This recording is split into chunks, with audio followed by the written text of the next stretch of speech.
Hindi ba nahihiya nito si BBM mga kababayan? Wala nang galang sa kanya ang mga estudyante at tila baga hindi na siya tinuturing na presidente. Sa makatuwid mga kababayan, ang tawag ng mga estudyante sa kanya ay bangag na!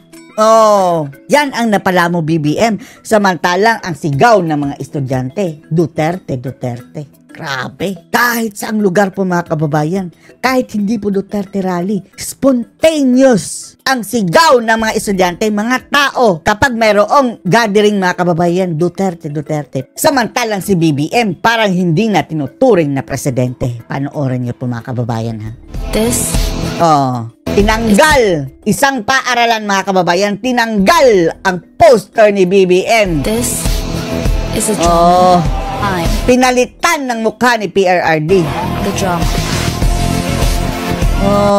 BBM, hindi ka nahihiya niyan. Hinahihiya ka na ng mga estudyante natin mga kababayan. Sigaw ng mga estudyante, no to drugs. Tapos ang tawag nila kay BBM, BBM bangag. Totoo po yan mga kababayan. Documented ha. Sinabi ng mga estudyante, BBM bangag. Pinalit ang mukha ni Tatay Digong. Kawawa, BBM.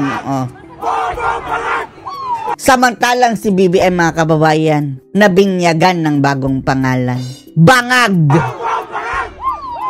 Bangag! Mga kababayan nating Muslim, mga kababayan, mga bata ha, mga estudyante, Bongbong Marcos tilaka! Kayo na lang ang mag-research mga kababayan kung ano yung tilaka. Basta it's a curse, mga kababayan. Curse word. Pero bawal po natin banggitin dito mga kababayan. A cursed word. Galing dito sa mga kababayan nating mga Muslim. Mga bata, mga kababayan, galit na galit kay BBM. Ang tawag nila kay BBM, Marcos tilaka! Bongbong Marcos tilaka! Tilaka! Mga bata, mga kababayan, ha? Bangag. Marcos, bangag. Sa halip the President BBM, President Marcos, ang tawag nila mga kababayan, Marcos bangag. Wala na sigurong hindi nakakaalam sa bansag na ito ni BBM mga kababayan na BBM bangag. Yan na ang bagong bansag niya. Pati sa mga estudyante mga kababayan. At least mga estudyante mga kababayan, nire-reject nila etong si BBM dahil bangag. Sa pagkaalam nila mga kababayan. Marcos bangag. Samantala mga kababayan, eto sinasabi natin, sa mga spontaneous gatherings, ang sigaw ng mga tao, Duterte, kahit pa yung mga maliliit na estudyante, mga kababayan ha. Tingnan nyo ha. Pati mga eskwela sa mga bata yung taon. Mga maliliit, siguro mga grade 1 ito mga kababayan, ang sigaw, Duterte. Saman. Duterte. Ganyan kamahal mga kababayan. Pati mga bata ha. Maliliit na bata si Tatay Digong. Dahil ultimately mga kababayan, etong atong mga estudyante, kabataan, sila ang pinoprotektahan ni PRRD. Samantalang ang mga bangag mga kababayan ngayon, ang pinoprotektahan ay ang welfare ng mga kriminal, durugista, at sino mabibiktima? Etong mga kabataan. Kaya ang sigaw nila mga kababayan, Duterte, kahit mga pastrit pa yan mga kababayan. Kawawa mga kababayan, ang sigaw nila mga kababayan, Tatay Digong. Kinulong si Tatay Digong ninyo ng Marcos administration. Nagpa-kidnap, nagpatapon kay Tatay Digong. Tatay Digong, wala na ang Tatay Digong natin. Mga bata, sorry. Parang nasa hawla mga kababayan. Pero, pinilit talaga nila mga kababayan na magpakita dyan sa bintana, Tatay Digong. Mga bata ha.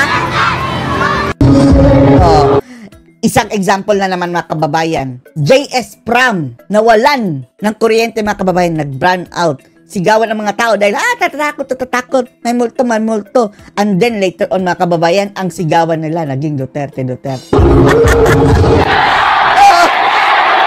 Nag-brown Oh. Oh. Duterte! Duterte! Duterte! Oh. Duterte! Pati mga high school mga kababayan, Duterte, Duterte ang sigaw. Tatay Digong, namimiss ka na ng mga bata dahil ito ang pinagtatanggol ni Tatay Digong mga kababayan. Oh? Ang sa Duterte naman noon. Oh? Naging Duterte mga kababayan ang JS Pram. Wala pong script yan mga kababayan na spontaneous. Oh. Oh? Sumuka. Duterte. Ang sabi niya mga kababayan, naging Duterte ang JS Pram. Wow. May isa pa ha. Marami pa ito mga kababayan. O tingnan na ito mga batang pastit mga kababayan. Handa daw nila ipaglaban si Digong. Si Tatay Digong nila mga kababayan. May dala silang mga pamalo. May espada. Ang sigaw nila, may pamalo. Oh, hinahanap si Bongbong Marcos mga kababayan. Ang sigaw nila, Duterte. Oh, maliliit na boses mga kababayan, oh. Oh. Sige. I-espada nyo, i-fencing nyo, singagba. Tingnan nyo mga kababayan, oh. Dahil eto mga kababayan ang pinaglalaban ni Tatay Digong na hindi mabangag mga kababayan. Salamat naman sa inyong suporta mga pasli kay Tatay Digong. Oh, eto oh. JS Pram na naman mga kababayan. Dahil panahon ito ng JS Pram mga kababayan, Duterte ang sigaw pa rin. Duterte. See? Ganyan kamahal na mga estudyante mga kababayan si President Duterte. Samantalang si BBM ang tawag bangag, tilaka. Ano yung sabi ng mga kapatid natin Muslim na mga paslik? Bongbong Marcos, tilaka. Ateneo. Diba? Ang pamunuan ng Ateneo. Naglabas ng statement ng mga kababayan na parang deserve, justice na daw mga kababayan. Yung mga may-ari lang yan Yung mga patrimonyo mga kababayan. Pero ang mga estudyante, anong sigaw? Duterte, Ateneo. Ang Ateneo. Eto, iba pa ito mga kababayan. Earthquake drill.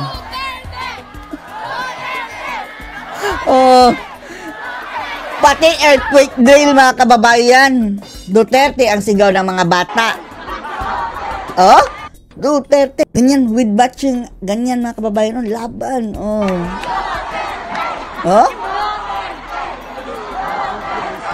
Hindi ka nahihiya dito, Bongbong Marcos. Pati ang nagbasketball mga kababayan sa lugar ni Barbers sa Surigao. Habang nanonood ng basketball, spontaneous na pangyayari mga kababayan, Duterte ang sigaw ng mga tao. Duterte. Duterte. Natawa na lang sila mga kababayan dahil basketball ito Bakit biglang naging Duterte rally? Patay si Ace Barbers mga kababayan. At yung asawa niya ang pinatakbo niya. Nakapalit niya bilang congressman.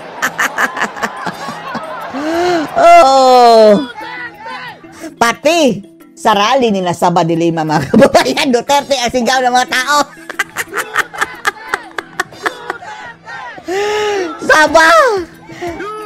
ML daw sila mga kababayan, ML, Mobile Legends ba yan? Ano yan, martial law? ML? Mamamayang liberal? Yan pala. Sinigawan ng Duterte.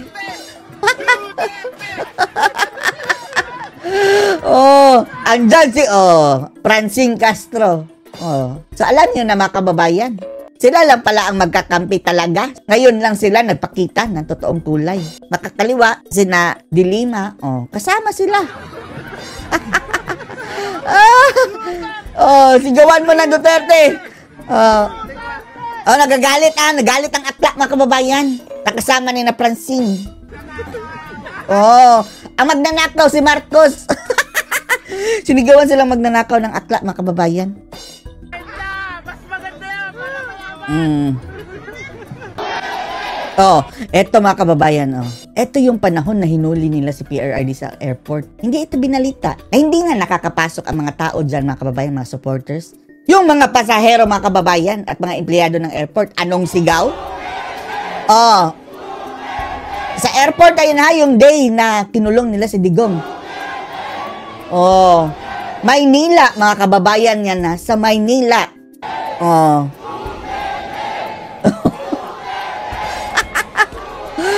Oh. Akala ba namin mas maraming supporter si Bangag? Bakit wala man lang sumigaw dyan na BBM? Dahil kay pag mayroong sumigaw na BBM, mga kababayan, magugulpi. Oh. Tandaan nyo, sa galit ng mga tao ngayon, mga Duterte supporters, BBM kasi, magkamalit kayo sumigaw ng BBM habang nag-aalab ang damdamin ng mga taong ito. Gugulpihin ka nila. Buti nga. Oh? Oh. Andyan si Torion, oh. Spontaneous, mga kababayan, ha. O, eto naman, mga kababayan, isa na namang basketball, game. Dahil kanina, pinakita natin sa, Surigao yun, mga kababayan, kina Barbers. O, eto na naman, Hindi nga yan rally, ha. Basketball ang pinunta.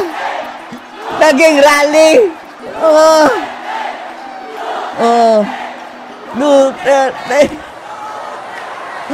Oh. Diba? Samantalang si Bangag, mga kababayan, ano ang pinakita ng kabataan kay Ngagba? Sinunog! Patalsikin! Oh. Sinunog ang mukha ni Bangag. Kaya nga ang tanong natin, hindi nahihiya si BBM nito? Oh? Hindi na siya tinuturing na presidente, mga kababayan. Oh? Sunugin pa naman ang mukha mo. Palitan ang litrato mo, yung poster mo sa harap ng classroom. Oh. Hindi ka nahihiya niyan. Oh. Anong masasabi niyo dito, mga kababayan? Post your comments below.